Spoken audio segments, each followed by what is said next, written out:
नमस्कार दोस्तों, कैसे हैं आप? आशा करता हूँ कि आप लोग सही होंगे, स्वस्थ होंगे, कुशल होंगे।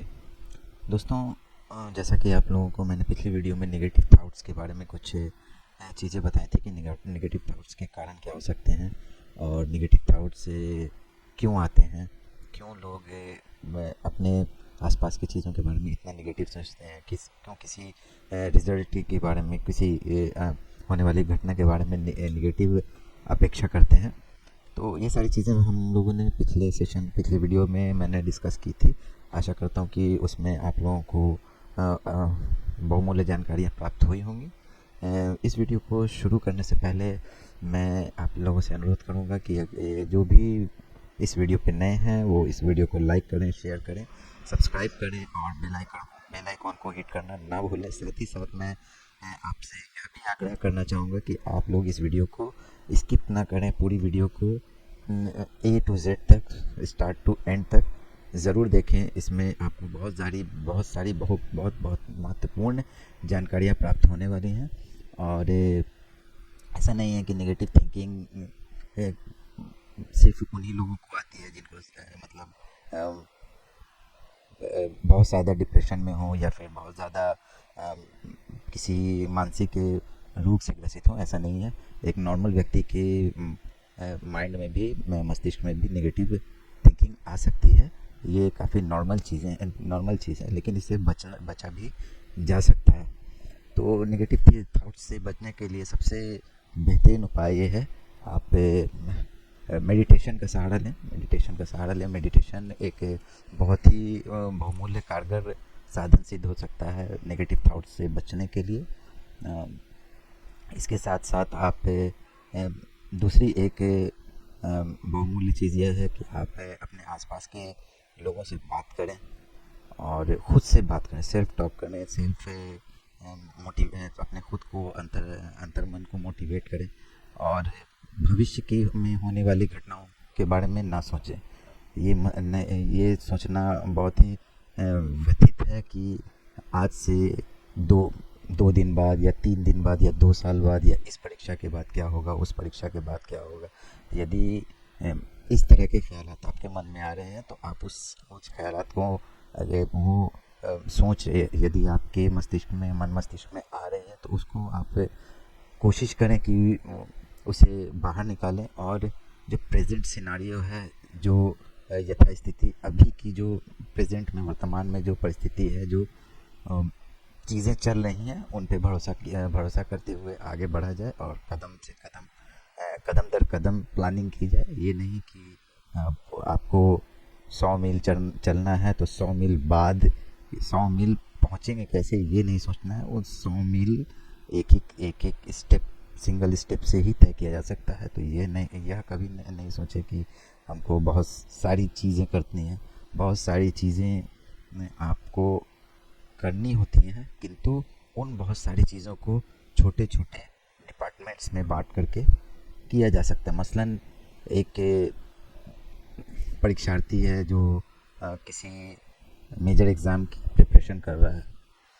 फॉर एग्ज़ाम्पल ले लेते हैं नीट की तैयारी कर रहा है। अब यदि उसके मन में यह सोच आ जाए, यह ख्याल आ जाए कि हमको बायोलॉजी भी करनी है, फिज़िक्स भी करनी है, केमिस्ट्री भी करनी है, बिट ऑफ मैथमेटिक्स भी करनी है, तो सारी चीज़ें हमको एक साथ करनी है। ऐसा हो ही नहीं सकता है कि आप सारी चीज़ों को एक साथ करें। प्लान बनाए, रूटीन बनाए, डिसिप्लिन बनाए। सबसे बड़ी चीज़ है कि डेडिकेट रहें आप। पहले क्वेश्चन को बनाने में डेडिकेट रहें। उस पूरे चैप्टर में कितने क्वेश्चन हैं उस पर ध्यान ही ना दें। जिस क्वेश्चन को आप बना रहे हैं उस क्वेश्चन पे फोकस करें। उस क्वेश्चन को बनाने के बाद नेक्स्ट क्वेश्चन को फोकस करें, फिर नेक्स्ट क्वेश्चन को फोकस करें। इस तरह से क्या होगा कि वो question by question chapter complete होगा। चैप्टर बाय चैप्टर करके पूरी की पूरी आपकी कोर्स कंप्लीट हो जाएगी और आपको पता भी नहीं चलेगा। तो निगेटिविटी का एक कारण ओवर थिंकिंग भी है, जिसको बोलते हैं बहुत ज़्यादा सोचना। तो आपको ओवर थिंकिंग से बचना है और ओवर थिंकिंग से बचने के लिए स्टेप बाय स्टेप कार्य करें। लोगों से, अपने शिक्षक से, अपने आसपास के सहपाठियों से बात करें, दोस्तों से बात करें और कोई ना मिले तो शीशे के सामने खड़े होकर ये सबसे बेहतरीन कारगर उपाय हो सकता है। शीशे के सामने खड़े होकर खुद से बात करें। सेल्फ मोटिवेशन बहुत बड़ी चीज़ होती है।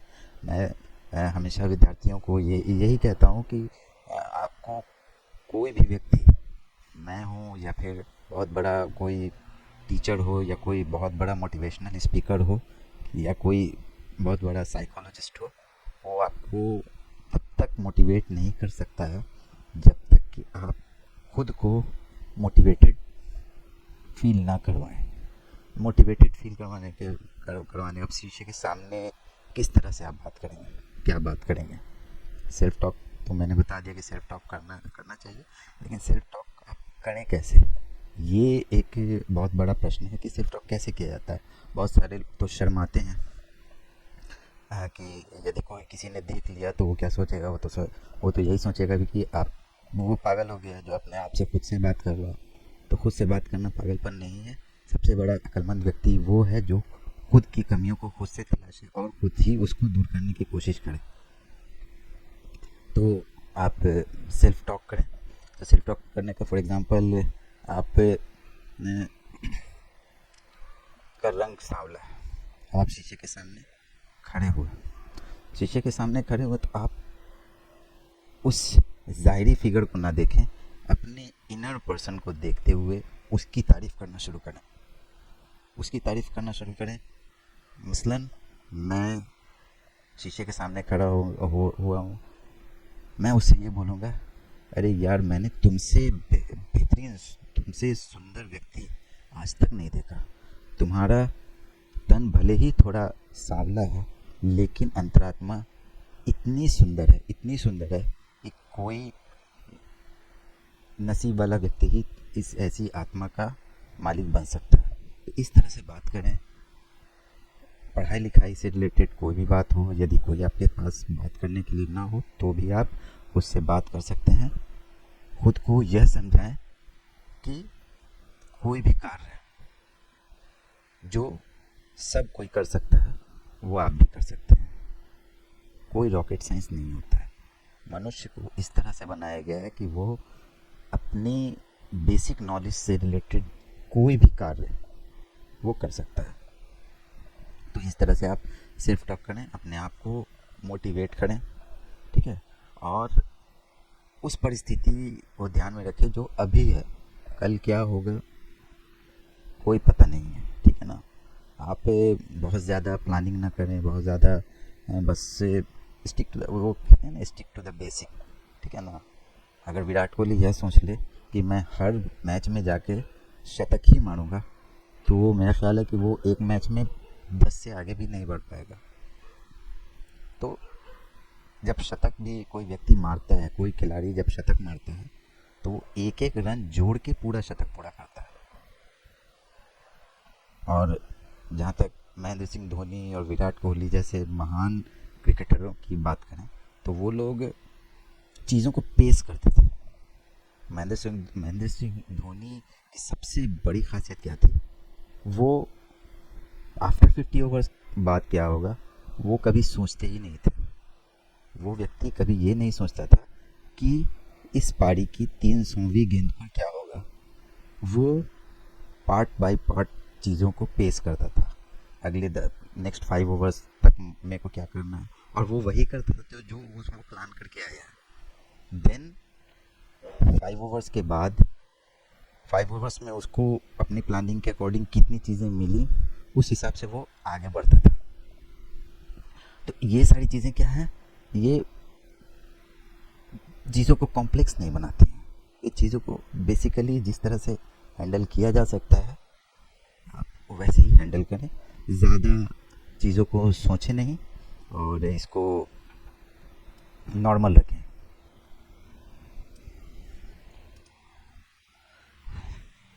चौथी सबसे एक और बहुत महत्वपूर्ण चीज़ है कि अपने इमोशन पे कंट्रोल रखें। अपने इमोशंस पे कंट्रोल रखें।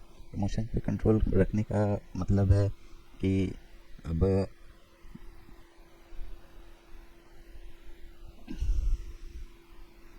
यदि आप अपने इमोशन पे कंट्रोल नहीं करते हैं तो इसका मतलब ये है कि आप अपने थिंकिंग को कंट्रोल नहीं कर सकते हैं, अपनी सोच को कंट्रोल नहीं कर सकते हैं। आप दूसरों की सोच के आगे घुटने टेक देते हैं, दूसरों की सोच के आगे घुटने टेक देते हैं। जैसे मसलन किसी ने आपको बोल दिया कि अरे इतना काला इंसान लगता है कि अलकतरा से रंगा हुआ है। अब उस पर आप क्या कीजिएगा? नॉर्मल व्यक्ति क्या करेगा? वो जाएगा, उसको 2-4 थप्पड़ मार देगा। ये नॉर्मली होता है। तो क्या किया उसने? आप उस वक्त गुस्सा होना नहीं चाहते थे, लेकिन उसने आपको गुस्सा दिला दिया। तो इस तरह से उस कोई और आपके माइंड पे कंट्रोल करने लगा। अब ये तो एक छोटी सी चीज़ थी। फॉर एग्ज़ाम्पल आप किसी खेलें क्रिकेट का बुखार चल रहा है अभी अभी जहाँ, या फिर प्यार मोहब्बत की बात ले लेते हैं। तो चलिए प्यार मोहब्बत पे मैं बात भी आऊँ, क्रिकेट का पहले एग्जांपल लेते हैं। फॉर एग्जांपल शोएब अख्तर जैसा कोई खचरा बॉलर आपके सामने खड़ा है और वो बार बार आपको स्लेज कर रहा है, बार बार स्लेज कर रहा है। आप उस स्लेज से पे अगर आप कंट्रोल पा लेते हैं, उस स्लेज पे, उस ट्रोल पे, उस चीज़ पे आप कंट्रोल पा लेते हैं, तो आप वो करेंगे जो आप करना चाहते हैं। लेकिन कोई भी सामने वाला व्यक्ति, आपका प्रतिद्वंदी, आपको उकसाता क्यों है? इसका बेसिक रीज़न क्या है? उकसाने का रीज़न ये है कि उकसाने के बाद आप अपने प्रतिद्वंदी के अकॉर्डिंग कार्य करना शुरू कर देते हैं। ठीक है? तो अब उस वक्त ये सिचुएशन नहीं है कि आप डाउन द ग्राउंड कोई शॉट लगाएं और 10-12 की एवरेज से रन लगाएं। विकेट बहुत ख़राब है, यदि आप ज़्यादा कोशिश करें तो आउट होने का खतरा है। तो सामने वाला बॉलर क्या चाह रहा है कि उसको उसका उकसा कर क्या करें, उसको कोई ख़राब शॉट लगवा के खेल लें। स्लेजिंग इसीलिए होता है। अब फॉर एग्ज़ाम्पल कोई लड़की है, उसके पीछे बहुत सारे लड़के लगे हुए हैं। अब आपको कोई तीसरा व्यक्ति उस लड़की के अगेंस्ट भड़काना शुरू कर दे, तो आप उसके अकॉर्डिंग काम न करें। आप खुद की मनोस्थिति, खुद के अकल का इस्तेमाल करें। क्या ऐसा हो सकता है? यदि ऐसा हो सकता है तो चलिए ठीक है, हो सकता है वो सच कह रहा हो सकता है वो सही कह रहा हो, ऐसी कोई बात हो, कोई गलत बात हो, ये हो सकता है। लेकिन इसको नॉर्मली भी तो वेरीफाई किया जा सकता है, नॉर्मली वेरीफाई किया जा सकता है। इसी तरह से बहुत सारे चीज़ें हैं। लोग आपके ओवर थिंकिंग का फ़ायदा उठा करके, आपके बहुत ज़्यादा रिएक्टेंट होने का फ़ायदा उठा करके आपके परिवार के खिलाफ़, आपके दोस्तों के खिलाफ़, पढ़ाई के खिलाफ़, समाज के खिलाफ़ आपको भड़का सकते हैं। तो उस वक्त क्या करना चाहिए? हमें अपने इमोशन पे कंट्रोल हो। वैसे भी हर जगह पर एक व्यक्ति को अपने इमोशन पे कंट्रोल करना चाहिए। इमोशन अगर बाहर आया, जहाँ पे इमोशन बढ़ा, वहाँ पे आपकी सोचने की शक्ति नीचे आने लगती है। आपका दिल या चाहत जहाँ आपके ऊपर हावी होती है, वहाँ पे आपकी सोचने की स्थिति क्या होती है? कम होती जाती है। और ये नेगेटिविटी और ओवर थिंकिंग का बहुत बड़ा रीज़न है। तो हमें क्या करना चाहिए? अपने इमोशन पे कंट्रोल करना चाहिए। सामने वाला कोई बोल रहा है तो भाई चल ठीक है, बोल रहा है, तेरा ज़माना है। अगर इसको इसी तरह से समझ सकते हैं कि किसी के लिए कोई पत्थर देवता होता है, किसी के लिए वो देवता पत्थर होता है। तो ये अपने अपने सोचने की चीज़ें हैं। आप वो करें जो आप सोचते हैं। अपने माइंड सेट, अपने वो क्या बोलते हैं, आपको कॉमन सेंस का यूज़ करना चाहिए कि वो सामने वाला ऐसा बोल क्यों रहा है, उसको मेरे से इतनी मोहब्बत कैसे हो गई। तो इस चीज़ पे, तो इन सब चीज़ों से भी नेगेटिविटी घटती है। आप अपने इमोशंस पे कंट्रोल करें और आने वाले रिज़ल्ट की चिंता ना करें। कोई आपको छोड़ के चला जाएगा, उससे ज़िंदगी ख़त्म नहीं होती है। तो नहीं और सही और नहीं और सही, एक एग्ज़ाम फेल हो गया, कोई दिक्कत नहीं है, दूसरा एग्ज़ाम है। कोई ज़रूरी नहीं कि आप आईएएस ही बने, आईपीएस ही बने। उससे नीचे वाले भी जी रहे हैं, बिजनेसमैन भी जी रहे हैं। बहुत सारे स्कोप्स है। ज़िंदगी एक होती है, ज़िंदगी जीने के ज़रिए बहुत सारे होते हैं। ये बस आप सुन लीजिए, जीवन एक है। जीवन को व्यतीत करने के लिए जो स्कोप्स हैं, ज़रिए हैं, वो बहुत सारे हैं। आप इस रास्ते से भी जीवन जी सकते हैं, उस रास्ते से भी जीवन जी सकते हैं। बहुत सारे ऐसे रास्ते हैं जिससे आप जीवन जी सकते हैं। एक रिक्शा चलाने वाला भी जीवन व्यतीत कर रहा है, खुश होकर जीवन व्यतीत कर रहा है। और वहीं एक लाखों रुपए कमाने वाला भी जीवन जी तो रहा है, लेकिन वो जीना नहीं, वो जीवन काटना होता है। घर आता है, पत्नी की चिक चिक, माँ बाप की चिक चिक, बच्चों की चिक चिक। बहुत सारे ऐसे मैंने पुलिस वाले देखे हैं जिनके बच्चे क्रिमिनल्स हो जाते हैं।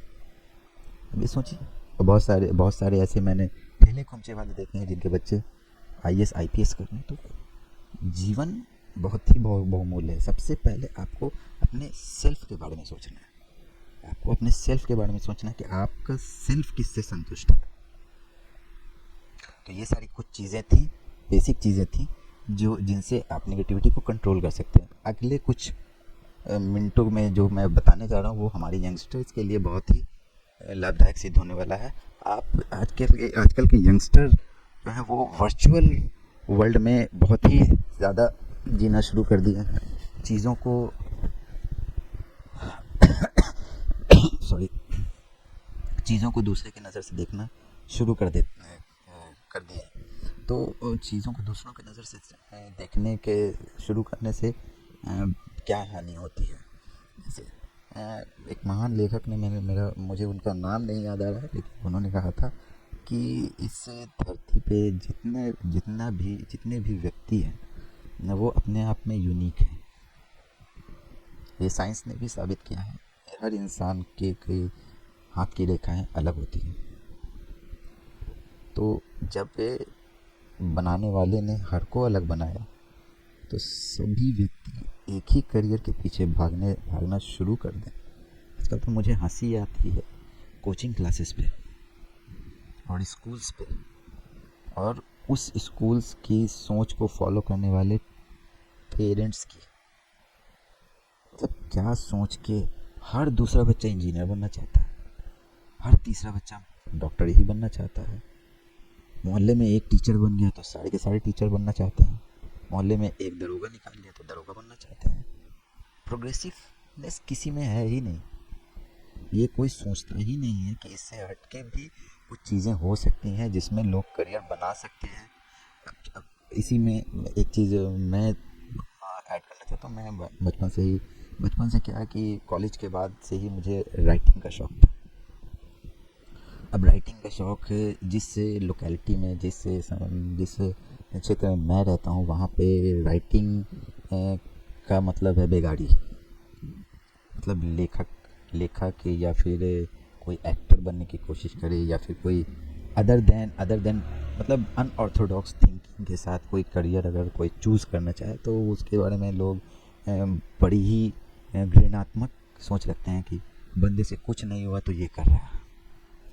अरे भाई, आज तुम इतिहास में, अतीत में जाकर देखो, राइटर्स ने क्या क्या तूफान लाया है वर्ल्ड हिस्ट्री में और भारत के इतिहास में। तो यदि कोई आप अपने बच्चे को ऑब्ज़र्व कीजिए, उससे पूछिए, और बच्चों को भी चाहिए कि अपने माँ बाप को बोलें कि मम्मी मैं ये नहीं करना चाहता हूँ, मैं बिज़नेस करना चाहता हूँ, मैं कुछ अपना खुद का स्टार्टअप करना चाहता हूँ। अभी एक बहुत अच्छी मूवी आई थी, उसका नाम था तुमसे ना हो पाएगा।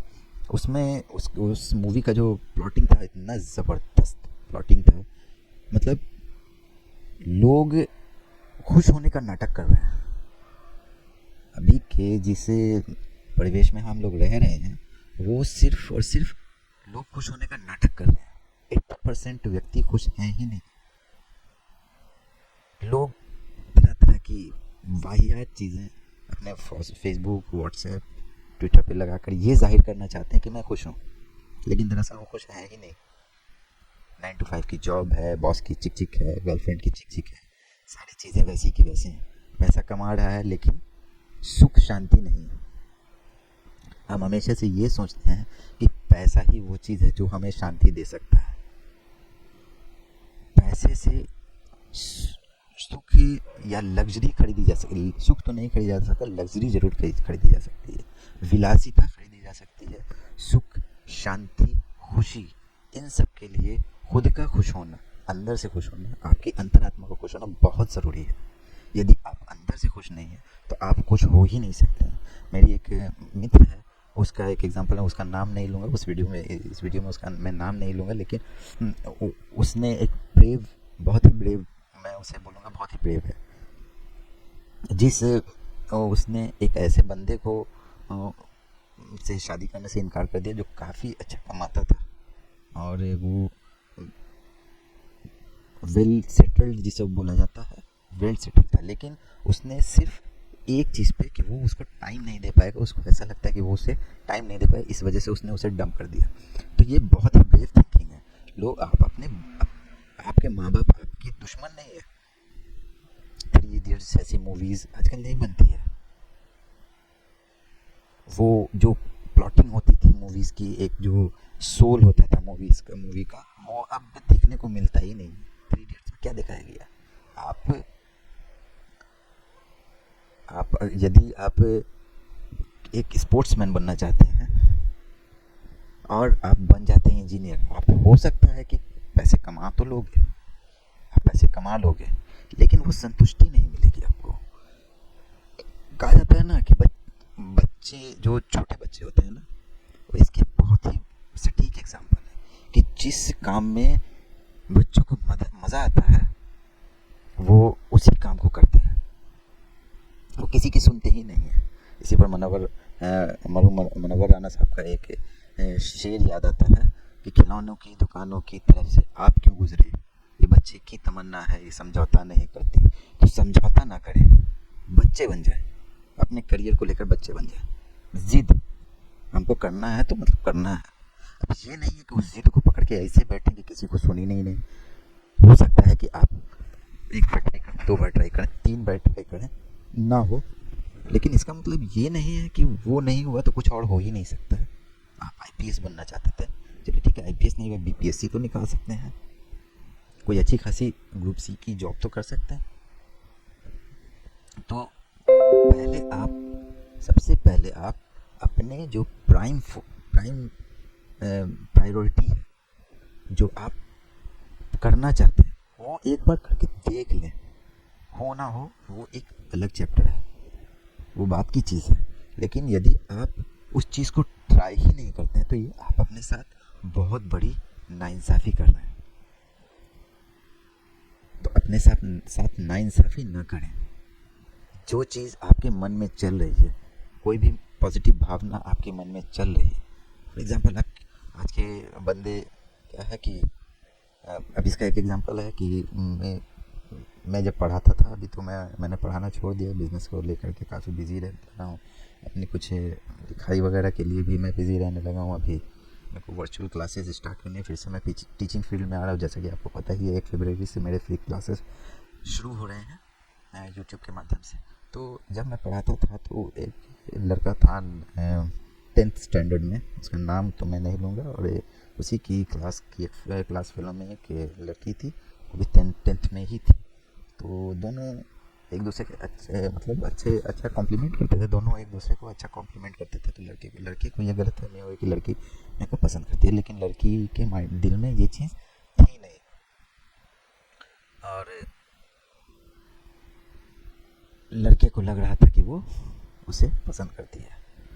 तो एक दिन 14 फरवरी का दिन था, वैलेंटाइन डे का दिन था, लड़के ने वो प्रपोज़ किया। मेरे को बाद में पता चला, ये सारी चीज़ें मुझे बाद में पता चली, जब काफ़ी बात बढ़ गई तब ये चीज़ हमको पता चली। तो लड़के ने लड़की को प्रपोज़ किया, लड़की ने इनकार कर दिया, बोली कि मैं तुमको बस एक अच्छा दोस्त समझती हूँ, इससे ज़्यादा मैं कुछ और कर नहीं सकती, क्योंकि मैंने कभी इस बात से आगे सोचा नहीं।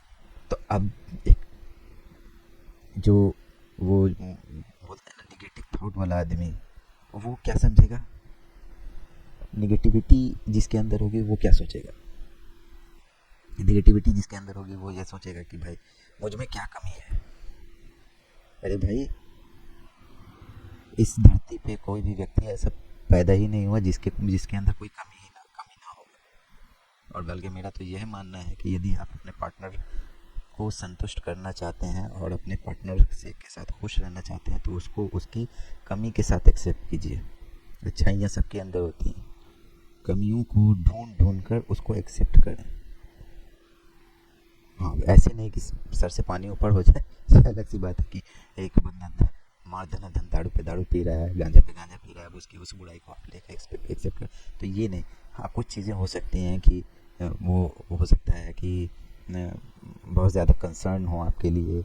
ये भी हो सकता है कि खाने का बहुत ज़्यादा शौकीन हो, उसको खाने में कुछ चीज़ें पसंद ना हो, और रात में लेट नाइट मूवीज़ देखता हो। ये सारी चीज़ें, कुछ छोटी छोटी बुराइयाँ, स्मोक करता हो, ये सारी चीज़ें बुराइयाँ। तो इन सारी चीज़ों को देखते हुए तो ये कभी सोचना ही नहीं चाहिए कि किसी ने आपको रिजेक्ट किया इस वजह से कि आपके अंदर कोई कमी है। आपके अंदर कमी है, लेकिन ये हो सकता है कि उसको वो चीज़ आप में न मिल रही जो वो किसी और पार्टनर में, वो उसने आपके बारे में वो थिंकिंग रखी। ये हो सकते हैं दो लोगों की दो अलग अलग थिंकिंग हो सकती है, दो लोगों की अलग अलग दो थिंकिंग हो सकती है। तो दोनों को एक दूसरे की थिंकिंग की कदर करनी चाहिए, रिस्पेक्ट करनी चाहिए। मैंने बहुत बार, मेरे साथ भी बहुत बार ऐसा हुआ, मैंने किसी लड़की को प्रपोज़ किया, उसने ना बोल दिया। ना बोलने का मतलब ये थोड़ी ना है कि मैं ये सोचूं कि मैं डिसेबल्ड हूँ इस वजह से मुझे, क्योंकि मैं वास्तविक में, जो मेरे नए नए व्यूवर्स हैं उनको मैं बता देना चाहता हूँ कि मैं वास्तव में ही डिसेबल्ड हूँ। लेकिन मैंने कभी ये नहीं सोचा कि कोई भी लड़की मुझे इस वजह से रिजेक्ट करे कि मैं डिसेबल।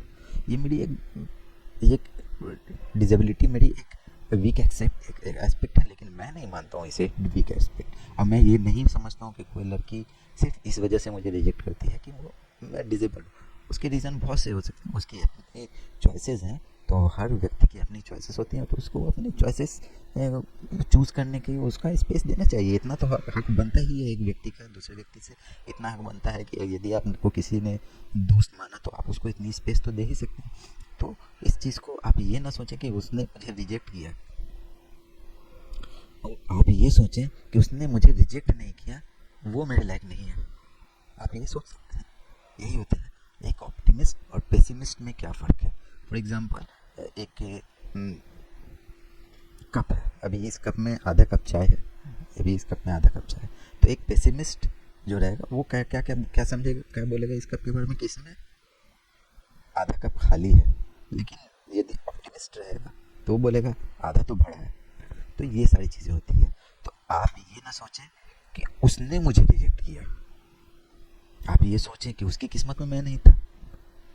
ये भी तो सोच सकते हैं ना आप। दुनिया किसी एक चीज़ पे ख़त्म नहीं होती है। एक रिजल्ट आपके पूरे लाइफ को प्लान नहीं कर सकता है। आपके अदर प्लान बनने चाहिए, आपके सेकंड प्लॉटिंग होनी चाहिए, तभी आप लाइफ में सक्सीड कर सकते हैं। तो इन्हीं सब शब्दों के साथ ये नेगेटिविटी की सीरीज़ की दूसरी वीडियो को मैं एंड कर रहा हूँ। और नेक्स्ट वीडियो में मैं और भी किसी अच्छे टॉपिक को लेकर आऊँगा। वो मैं अभी बता नहीं सकता हूँ क्योंकि मैंने अभी डिसाइड किया नहीं है। मुझे अपने पढ़ाई से रिलेटेड भी एक टॉपिक, अभी मैं एक छोटी सी शॉर्ट स्टोरी लिख रहा हूँ, उस पर भी मैं काम कर रहा हूँ। अभी 1 फ़रवरी से मेरे को वो ऑनलाइन में क्लासेस स्टार्ट करने हैं, उस पर वर्क कर रहा हूँ मैं। और मैं ये सारी चीज़ें सिंगल हैंडेडली हैंडल्ड करने की कोशिश कर रहा हूँ, जस्ट बिकॉज ऑफ मैं दूसरों के सहारे पे क्यों रहूँ जब मैं खुद कर सकता हूँ। इसी को बोला जाता है स्मार्टनेस। और इसी स्मार्टनेस को सिखाने के लिए मैं वो जो जिस कंप्यूटर क्लास को मैं ओपन करना चाह रहा हूँ, इनॉग्रेट कर रहा हूँ, लॉन्च कर रहा हूँ यूट्यूब पे, उसमें यही चीज़ दिखाई थी कि सिंगल हैंडेडली आप एक पूरे के पूरे सेटअप को चला सकते हैं, वन हैंडेडली। थोड़ी सी डेडिकेशन, थोड़ा सा कंसंट्रेशन और बहुत सारी मेहनत आपको बना सकती है सक्सेसफुल। यही है ऑप्टिमिस्ट होने का ज्ञान। तो आप बने रहिए मेरे साथ और इंतज़ार कीजिए मेरी अगली वीडियो का। तब तक के लिए धन्यवाद। शुभ रात्रि, शब खैर, टेक केयर ऑफ़ योरसेल्फ। नमस्कार।